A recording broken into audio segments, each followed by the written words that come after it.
Today's program has been brought to you by TechServe, New York's original and still the best Apple computer, iPod, and iPhone store and repair shop. For more information, visit techserve.com. You're listening to Heritage Radio Network, broadcasting live from Bushwick, Brooklyn. If you like this program, visit heritageradionetwork.org for thousands more.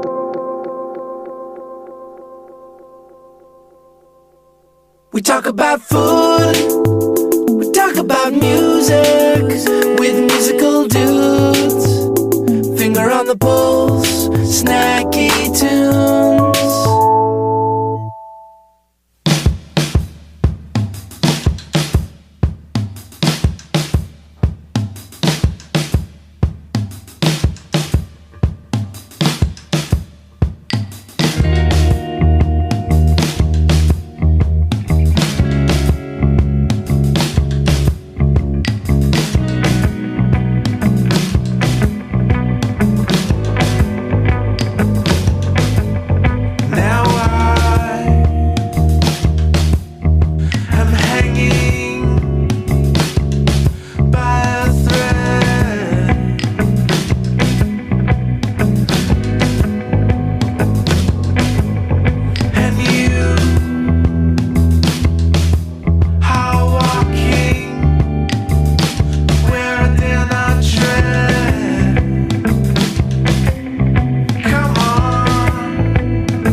All right, welcome to Snacky Tunes. I'm one half your host, Greg Bresnitz. Darin Bresnitz is out in the field shooting what looks today on Instagram to be fried chicken, but could be fried squid.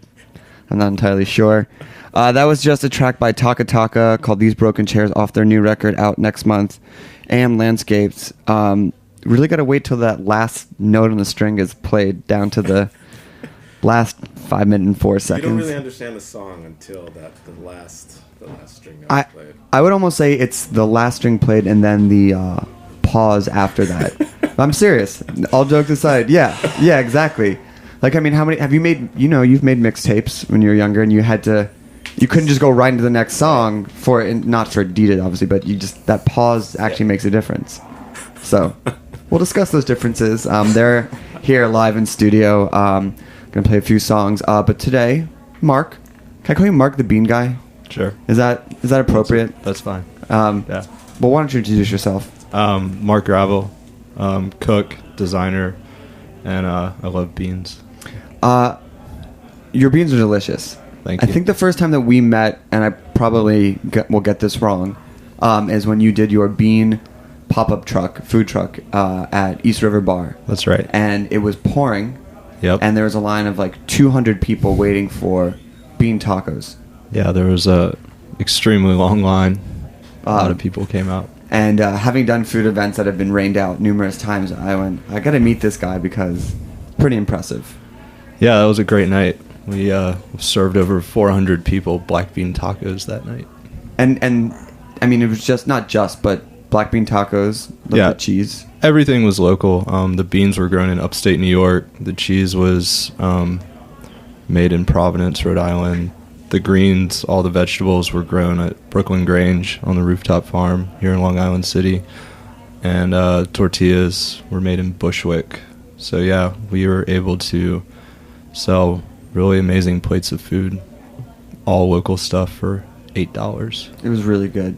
And then since then we've realized we have a mutual friend, Alex Pasternak, and then also just hung out a bunch and watched you slowly grow your bean empire. I'm working on it. It's still a hill of beans right now. What's the metaphor for when you get to the other side? A mountain of beans? A mountain of beans. Mountain of beans? Maybe. But let's go back. Your love of beans comes from a long history of family bean makers, right? That would be the romantic story. I like romance. Yeah. Who doesn't? Maybe. Okay. So no, my love of beans comes from growing up in the South. We had a lot of really amazing black-eyed peas, lima bean dishes, just like made by really old school cooks that just like knew how to make the most amazing pot of beans. So like when you're exposed to beans that are that good at a young age, it really kind of makes an impression on you. And it's like you understand like why they're so good. And a lot of people don't really appreciate beans because they never had really good beans, but when you have them made right, they kind of just always stick with you, and you want to try to find a dish that was that good. So I mean, better all the time. On your quest to the perfect pot of beans, if it does exist, have you gone back and since spoken with the people whose beans you eat growing up, and trying to wrangle some part of their secret, or getting full disclosure? Last time I was in Charleston, I was talking with Martha Lou at Martha Lou's Kitchen about why her lima beans are so good. And, it's just fresh lima beans. It's all very simple, straightforward. Cooking black pepper, salt, and a little bit of sugar and water and onion. And it's just like, that's it. It's the simplicity, I think, that makes it the best. But, I mean, that's to say it's like, oh, yeah, you can make a good Italian meal with 4 ingredients, but if you don't know how to combine them or cook them or... Yeah. There's a lot... That's a romantic statement that you just said. Yeah. But, I mean, in the process of that, like, what do you learn might be, like, the single most important step to making beans? In my opinion, the single most important step is just letting them cook till they're completely finished. Because a lot of times they'll be undercooked. And just tasting along the way, and when they're finally done and tender, you have that nice broth, because the starch from the beans has released into the broth and created this kind of like more viscous, hearty substance. So yeah, just the most important thing really is just to be patient and let them finish cooking. And I know for certain listeners, you can be like, what could be so exquisite about a pot of beans? But having had the beans that you've made, they are really just that excellent. Thanks. And in the process of talking about beans, you said, put your money where your mouth is, and made a book called Kill the Recipe. I did. Which is awesome. And it's more like a Takka helping me out here. Thanks, guys. Which is great because it's a cookbook, guidebook, a notebook, and it's really just a wonderful companion piece. Yeah. I'm right. Primer. Yeah. Yeah. I mean, talk about the book. Primer. All right. So the book it definitely is a primer on the fundamentals of making beans. Over the course of my cooking and doing these bean-based pop-ups in temporary restaurants, people are always asking me how I made such good beans. So I was felt it was just time to put it all in one place and put that knowledge out there so people could make good beans as well at home. So the book, it's a cookbook, visual guidebook. It's all hand illustrated by a super talented Lucy Engelman, and majority of it is handwritten as well. And it's meant to just feel like kind of like a journal as well. Every other page is lined and has a place for you to keep notes. So it kind of ties into the whole format of the book, which is how-tos and not recipes. The basic premise of the book is it shows you how to make one really good simple pot of beans, and then shows you how to repurpose that and make really quick, healthy meals throughout the rest of the week from that one pot. So, it gives you the template for like how to make a soup, how to make a stew, a salad, how to, make pureed beans. And, it just like lets you kind of work with your own tastes and preferences. It's kind of like a choose your own adventure for beans. So the notes pages are just like for you to kind of keep track of what you like, what's working for you, what clever little tricks and ingredient combinations you came up with. All right, we're going to take a quick musical break, and then we'll come back and talk about Kill the Recipe and a little bit more about the book and the different recipes and flavor profiles in here. You're listening to Snacky Tunes. The upcoming track is going to be off of our new Snacky Tunes Volume 3. We'll be doing a free show at Cameo Gallery with Email and Friends, Moon Hooch, Erica, Spring from Alvar Simone, with Computer Magic DJing. If you'd like to go for free, just email snackytunes@gmail.com. There'll be more info coming up shortly, but this is a track from the Spinto Band, live from Snacky Tunes.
String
So you guys, I told you, during Music Interludes, all the questions get asked. Welcome back to Snacky Tunes. We have Mark, the author of Kill the Recipe, talking about all things beans. One of my favorite parts of this manual is the spices and herbs section, because it doesn't really, you really pared this thing down where it's like not like every page is like, it's this type of bean, it's that type of bean. It's very much like, here's the spices, here are the type of beans, here's how you can mix them, do it as is. So tell me about the spices and herbs page, and how this kind of came to be, and what it is. Yeah, the spices and herbs page, it's just a page that gives you kind of the foundation of each cuisine's kind of flavor profile. So it goes through the basic spices and herbs that are used in various cuisines, Italian, North African, various Latin cuisines. So yeah, it's just meant to give you an idea of... Now, do you recommend, so it's like for Spanish, you have cumin, parsley, paprika, saffron. Do you recommend all four get combined and that's how you do it, or any one of those can... Oh, no. Yeah, I mean, any one of those, any number of those in any combination, it's just really up to you to kind of get creative and experiment and see what you like. Yeah. And let's talk weeknight beans. Yeah. Because one of the questions I would ask off air was, the difference between fresh beans and canned beans. Fresh beans obviously take a lot more work. Yeah. But weeknight beans, we're all busy guys. Yeah. Weeknight beans are good when you don't have any cooked beans already in the fridge or, in a pinch. Yeah, so weeknight beans is the first how-to in the book, and I made it the first one just because I wanted, bean cooking to be really accessible to everyone, and even if they didn't really think they had the time or the total know-how to make a good pot of beans, weeknight beans was a good place to start because it just shows you how to make canned beans way better. So it's very simple and straightforward. You take a can of beans, whatever you like or whatever is at your store, and you combine them in a pot with garlic, olive oil, salt, and crushed red pepper, and you just boil them. Boil them like you would boil pasta, and boil them for 5 to 10 minutes. Boil them a little less if you want to use them for a bean salad. Cook them a little bit longer if you want to puree them or use them in a soup or a stew. So yeah, it's just a good starting point for people to kind of get into the bean making process without the time, the extra time it takes in planning that it takes to soak and simmer them and stuff like that. It's just the fast track way to get beans on your table. If you were to give a time difference between canned beans and fresh beans, how much time are you actually saving?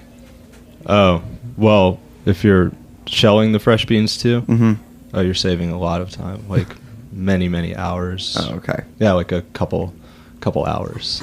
It's pretty significant. Yeah. And also, what's great about this book is that you published it yourself. I did. So take us through that process and how that kind of came to be and how you did it. Well, self-publishing is really great because you have total freedom, total creative freedom, total control to do whatever you want, put whatever you want in the book. So the keys to really self-publishing are being able to produce the book and lay it out and do all that kind of, technical work, and then, make a PDF. And there's, making it into a PDF seems very oversimplified. But yeah, for me, I didn't want it to be kind of like the traditional looking cookbook, so that's why I was really focused on the illustration part, and Lucy kind of came along at this amazing time. Who's your illustrator, right? Yeah, Lucy Engelman is the illustrator. At the point I was looking for an illustrator, I got this email one morning out of the blue, and it was from Lucy, and she was like, "Hey, I really like what you're up to. If you need any illustrations, let me know." And I was like, "Well, actually, yeah, I have this book project that could, use your illustrations." She's super talented. I don't think she knew what she was exactly getting herself into. Who did the very beginning? Who did the handwriting? She did as well. Oh, yeah, she illustrated it and wrote it. Like the handwriting, it's all her. She's just got amazing penmanship as well. Did you send her a nice pot of beans as a thank you? I sent her a copy of the book, and more things are on the way. Okay. Surprises. Yeah, pots of beans and the postal service. It's kind of What is the best way to ship beans? dry. Which is still a couple hours of work. Yeah. So I don't really know if that puts it in a good position. Like, here's some dried beans. Get to the kitchen, start soaking. Put them in a bag, dry. Include some, bay leaves or dried chilies or something like that. Like a little bean care package. It's actually not that bad. A bean starter kit? Yeah, no, yeah. Good idea. One of my friends gave me a bean starter kit a few weeks ago. Really? Yeah, she gave me some amazing Peruvian beans with some chili de arboles in it. And I was like, yeah, this is great. Thank you.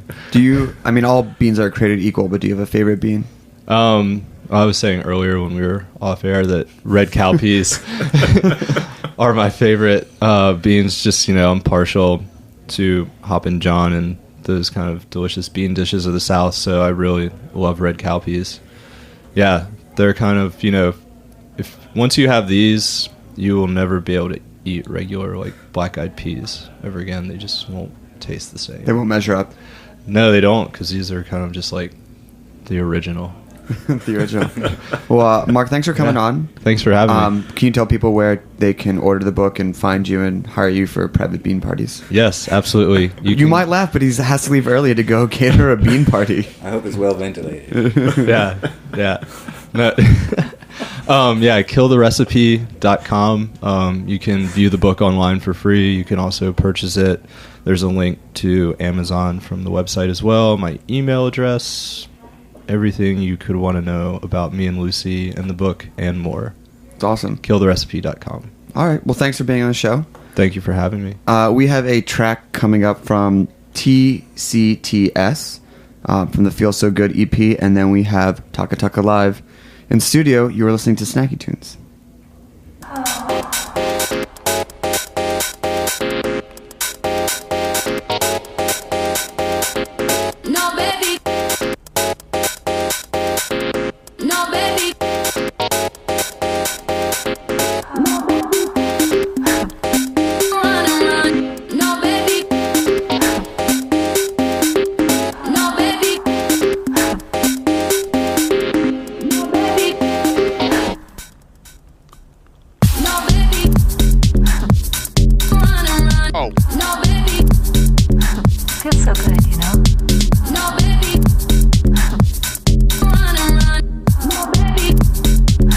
Feels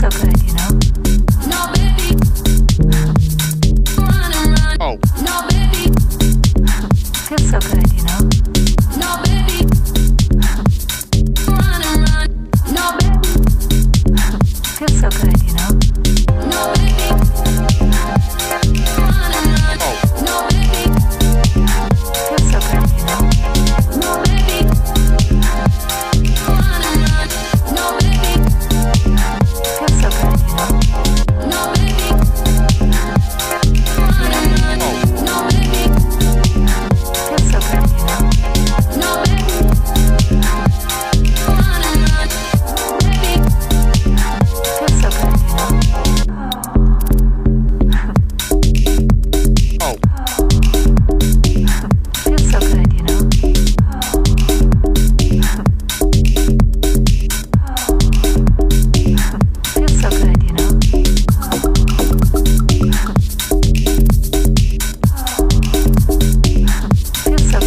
Oh. No, baby.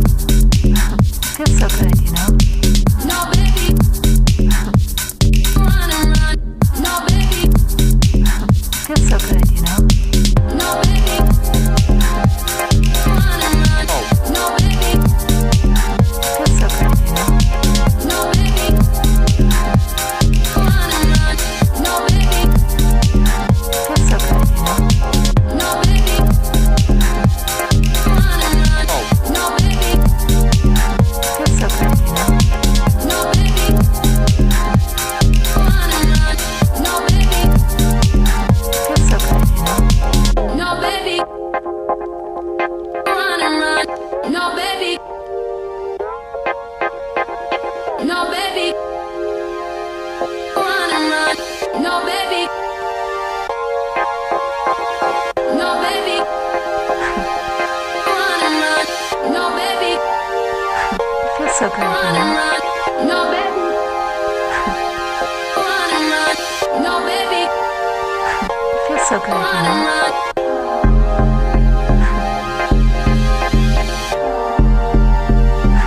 Feels so good, you know? Feels so good, you know?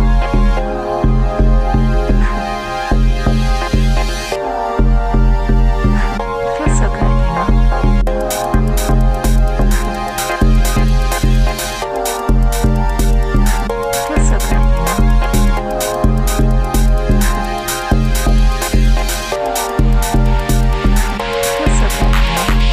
No, baby.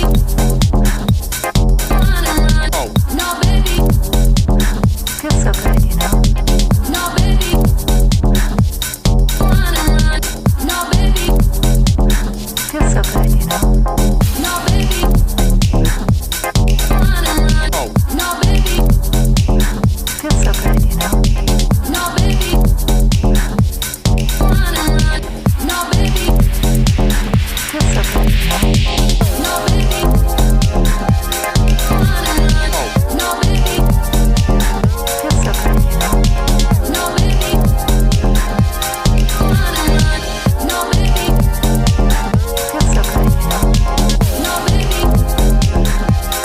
Run and run. Oh. No, baby.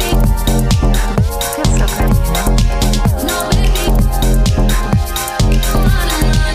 No, baby. Feels so good, you know? No, baby. Run and run. Oh. No, baby. Feels so good, you know? No, baby. Run and run. No, baby. Feels so good, you know? No, baby. Run and run. Oh. No, baby. Feels so good, you know? No, baby. Run and run. No, baby. Feels so good, you know? Oh. Feels so good, you know?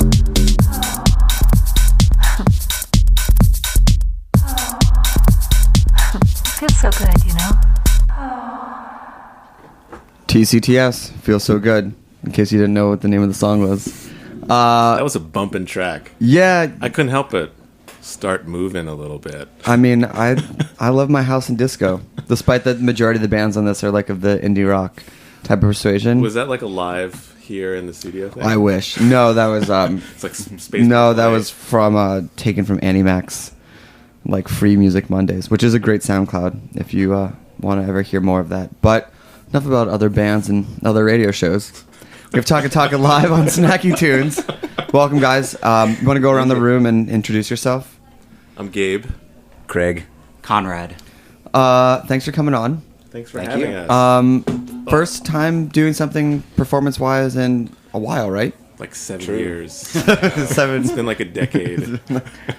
Last time we played was in the 90s, maybe. Well, it's a good time because it's revival season. So, why don't we get a little history of Takka and how you three came to be playing in this converted trailer? I'm gonna let Conrad field that one.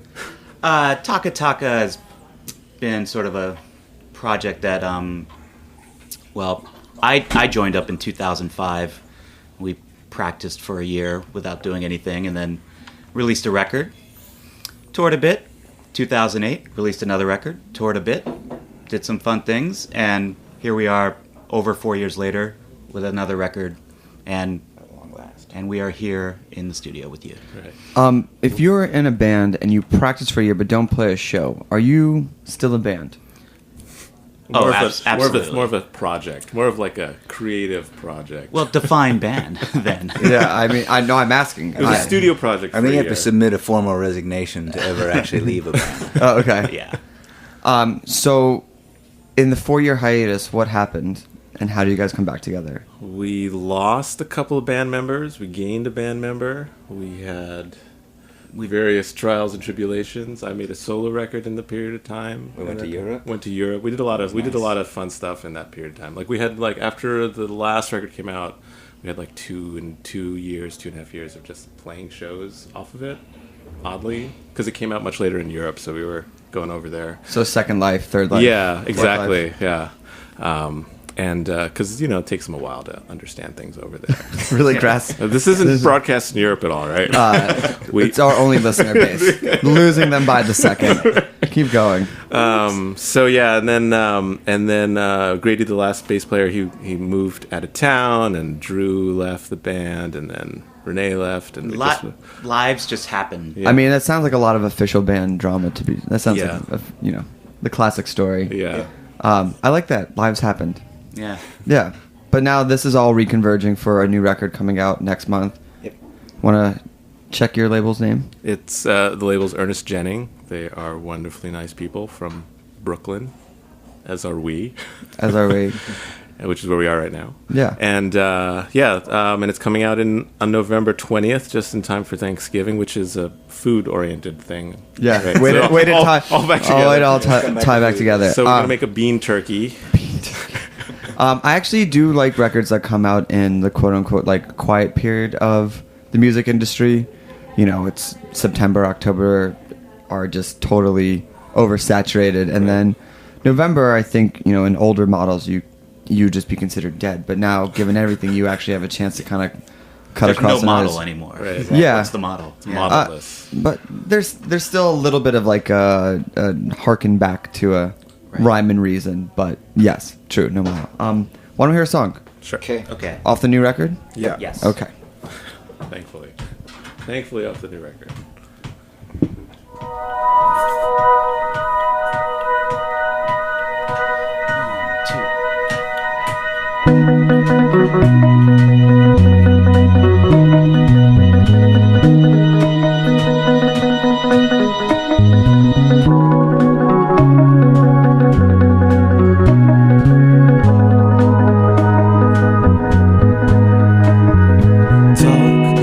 Ear off, I'm letting down your head. It's so prepared. I'm sure of our love, let out our love. Walk my fingers up your neck and try to forget why I'm never there. Sigh. Take a side.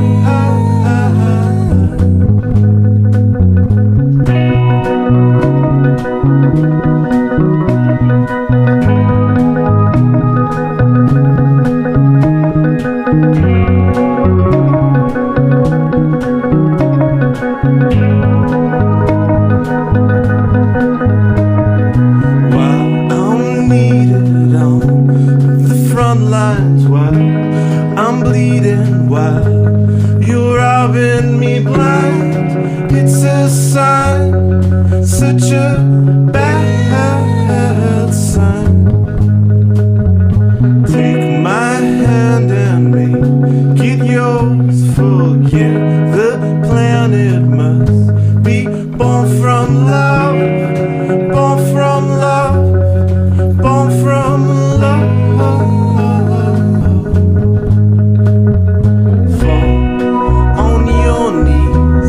Say a prayer tonight.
That's awesome. I don't know if I've ever seen anybody play a keyboard with their feet before. What is that pedal? Or what is that? This is just a little MIDI foot controller for this synthesizer over here. So I have it programmed to play.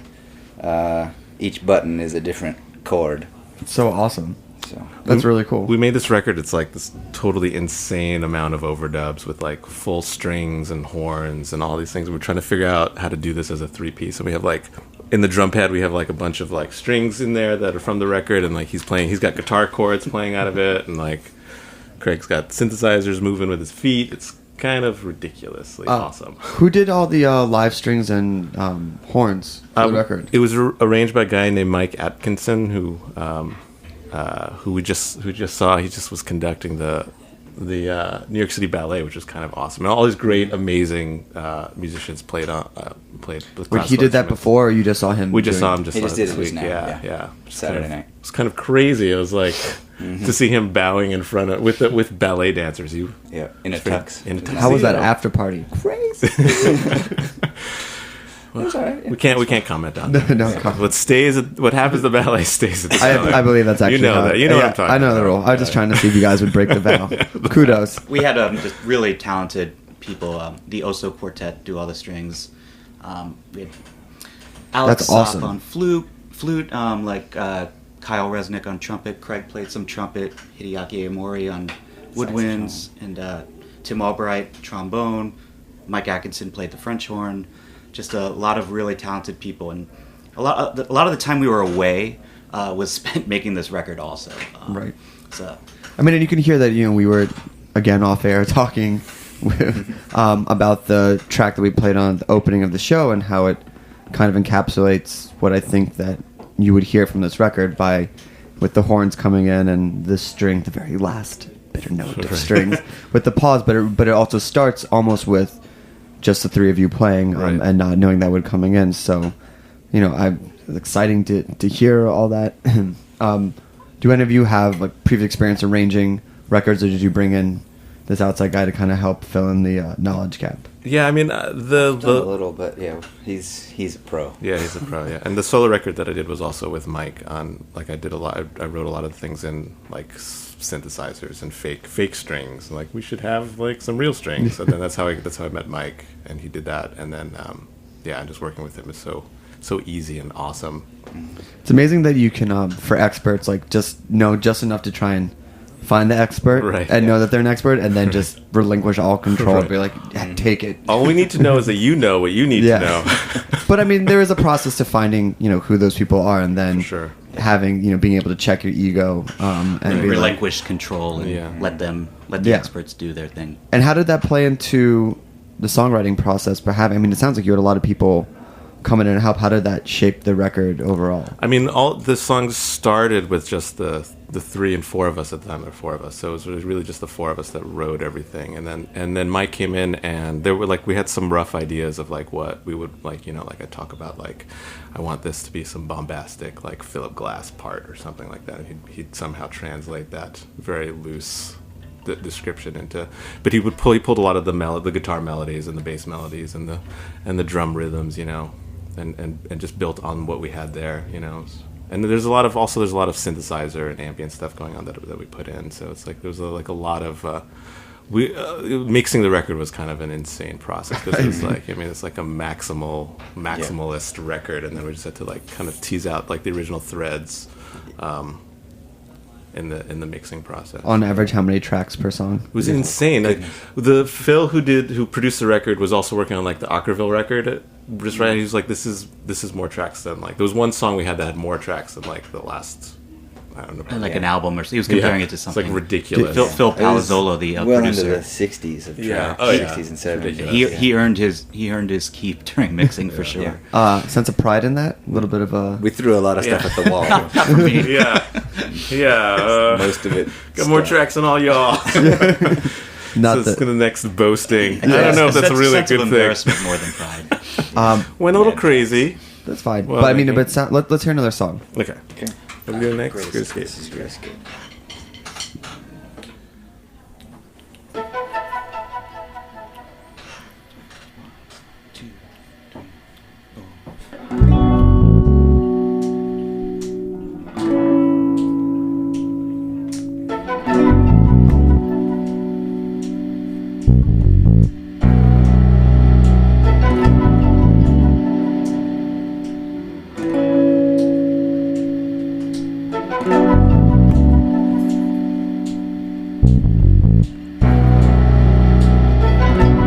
Hang your head like the dog you are.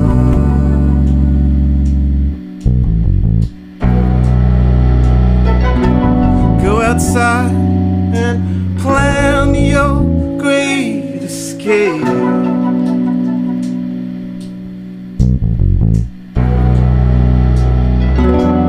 Fill it up with something that looks like love.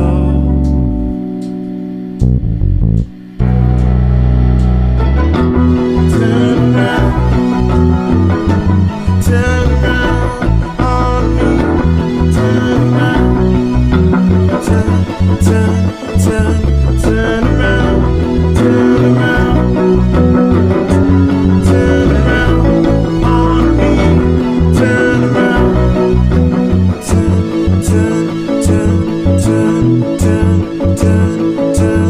Turn around.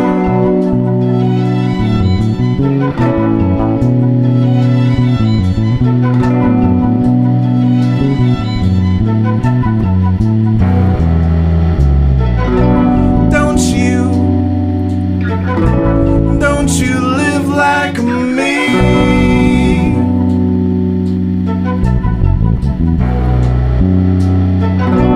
Smoking fire and sexual energy.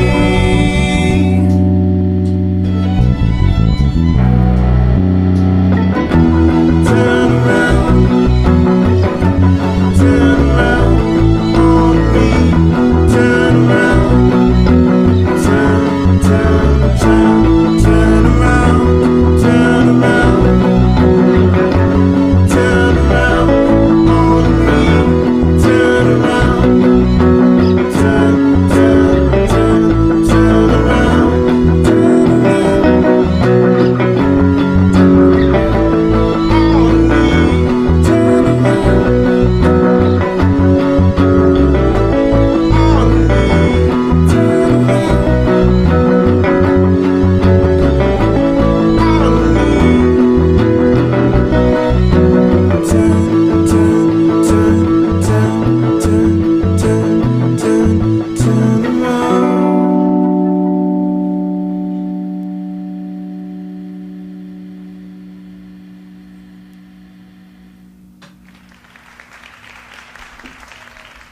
So you gotta wait for that last pause.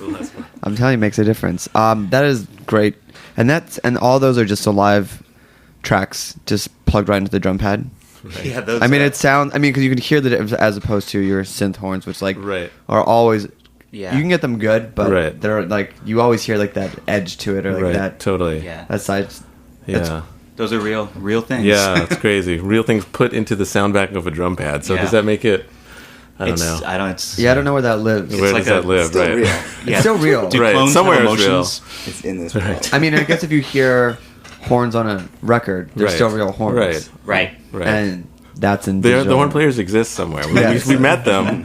I don't know where they are now. Maybe somewhere. But now that we don't see them, maybe they're in the drum pad. Yeah, no, the real instruments are just like this. And these players were so amazing. They're insanely amazing. Do you have any plans of pulling it all together for like one actual live? We should definitely. Yeah, that's the goal to do that pretty soon, actually. Hopefully before the year's out. We've played shows in the past where we've had some people come on and horns come on and this and that, and they've just been, I think, some of our most, to me, memorable concerts. And it sounds so full and rich. It's wonderful. It's just a matter of tracking everyone down and making sure schedules work and not pissing them off between now and then. Are you in danger of that? No. That sounds like some serious. Sounds like something that maybe I might be in danger of. We love you guys. Please.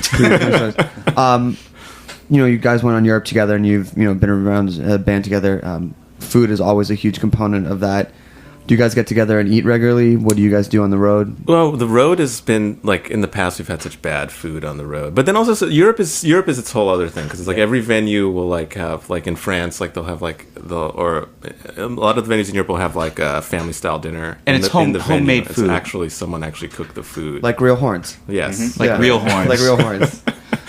So we've had some really amazing food overseas for sure. When we're here in the States, it's always like, but we do pretty good. We always kind of seek out something that's. I think all of us. We don't eat fast food. Yeah, and I think all of us actually enjoy, care about what we eat and think about these things. And I mean, Craig especially is just with his grill. I hear stories about. Yeah, You're from Texas. Yeah, so Craig comes into practice and we discuss. Well, he's like, I did everything. Like I did everything I'm going to eat for the week yesterday. I prepared it all. And What do you normally cook on your grill? I've been. You seem bashful. You a lot. Just like head up, man. a lot of slow smoked chicken thighs, and then put them under the broiler at the end. Finish them to crisp the skin. So they smoke for about an hour and a half, and then 5 minutes under the broiler. I mean, I guess maybe your Ribs. guys didn't get prepared by bringing food on the show, but I guess that's okay. Next time. Next time, just a rib or a wing. yeah, Craig, you can Happy start to. by bringing food Happy to to. practice. Yeah. Oh, okay. Oh, yeah. your I way guess. in. I guess you guys first. Right. Bragging about it's one thing, but I'd like to. Are these real ribs? Are they fake ribs? I don't know. I'm just trying to, coerce them into coming out into my neighborhood. Where do you have an outdoor grill or? Yes, I live out in right on the edge of Bushwick and Ridgewood, which is way far. Oh, so you have from where probably these 2 guys acres for $1,000 a month, something like that. live. Pretty much, yeah. It's about 7 minutes from here. 2 acres.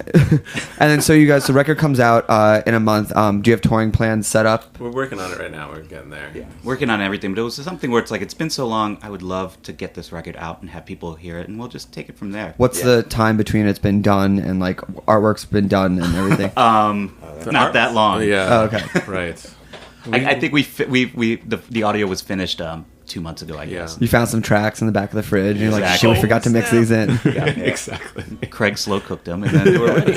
Braised them, give them a Yes. nice rub, and just. We need the crispy out. And then 5 outside. minutes on the broiler at the Yeah. end, and the tracks were done. So that's not that in terms. That's not that long of a wait. Sometimes things will be done, and then 6 months later, Yeah, for sure. Yeah, right. that kind of strategy again, with no real model for release, it's not anything that we need to spend time on. We just want to get the record Right. out and then. And how did the go label from come? there. How did the label come about? We've been working with those guys for this. This is the second record we're doing. Oh, okay. So it's like we've we're kind enough to pay for the strings and the horns and. Yeah, and I mean, we've worked with them a lot. It's been great since we've started working with them. They as a label have grown, and their roster has grown, and they have great artists on it. It's a pleasure to work with them. And you guys said CMJ Showcase this Friday, This Right. Friday, the Ernest Jennings Showcase at Grand Victory in Williamsburg, which is ex Brewer Falls, Ex-Brewer Falls. ex Black Cat on Grand Street, ex Black Cat. right across the street from Clem's. Where nothing bad Yes. ever happens there. Yes, Right. that is a terrible tagline. Wow. That is getting in front of a problem that you should never acknowledge exists. Nothing The pause bad will was happen. really important. Yeah, the pause. I'm telling you need that pause. There it is. No thanks. Who else is playing on the showcase? Dinosaur Feathers, not to be confused with Dinosaurs and Feathers. Feathers. The And band. Feathers. Wild Yaks. Wild Yaks. Who are amazing. They will actually be on the show sometime later this year. Awesome. I don't know if we have enough room for that much energy, but we'll figure it out. So And who looking else? forward to it. It's There's going to be another band on the bill, but I can't remember. But the internet has that information. Yeah. I hope. I'm sure Google that. Yeah, we will that. absolutely. What are you Google asking that. us? Ask Google.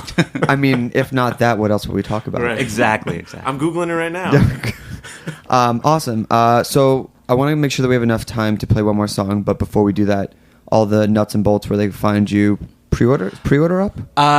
You know what? I think an announcement is coming this week. Okay. So, So but at that know, point, we'll know this week. We'll know. We'll know this week. And then I'll know. It's a private announcement. Yeah. Then we'll make it public. Yeah. Well, our website takkatakamusic.com. We're on Facebook and Twitter and everything, and all those. I deactivated all those accounts.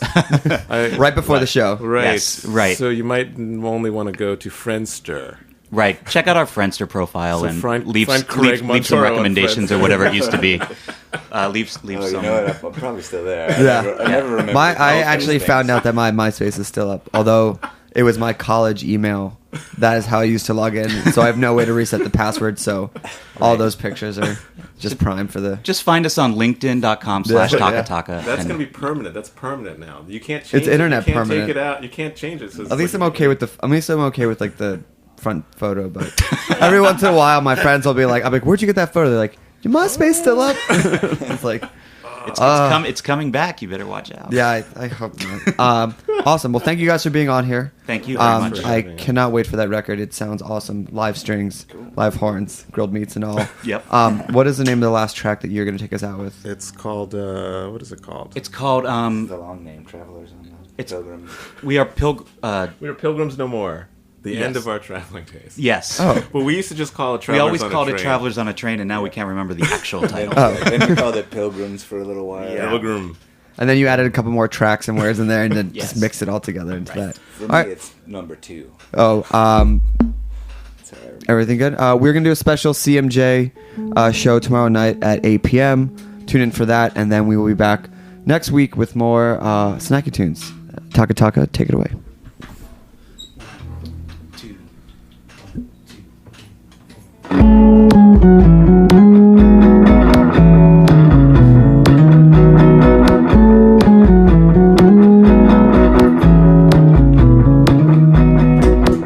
I believe we live in this other world. Set us apart from this current world of worry and trouble. All of our evils are gone. And all of our leaders speak in song. I need to believe you. I need to believe you. All of our days, all of the end of our days, all of our days, all of the end of our days.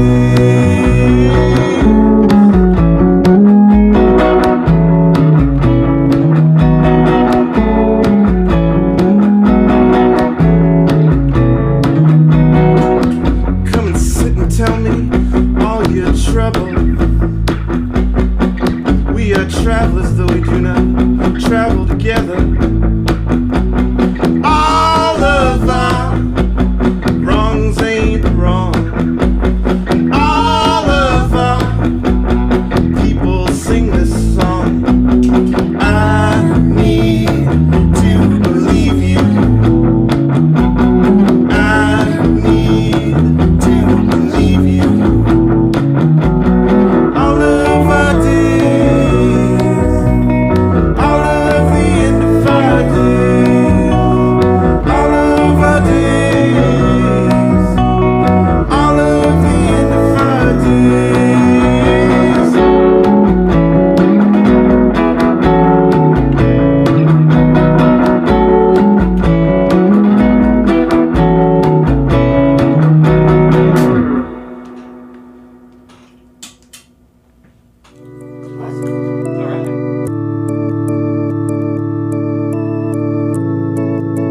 Thanks for listening to this program on heritageradionetwork.org. You can find all of our archived programs on our website or as podcasts in the iTunes Store by searching Heritage Radio Network. You can like us on Facebook and follow us on Twitter at heritage_radio. You can email us questions at any time at info@heritageradionetwork.org. Heritage Radio Network is a non-profit organization. To donate and become a member, visit our website today. Thanks for listening.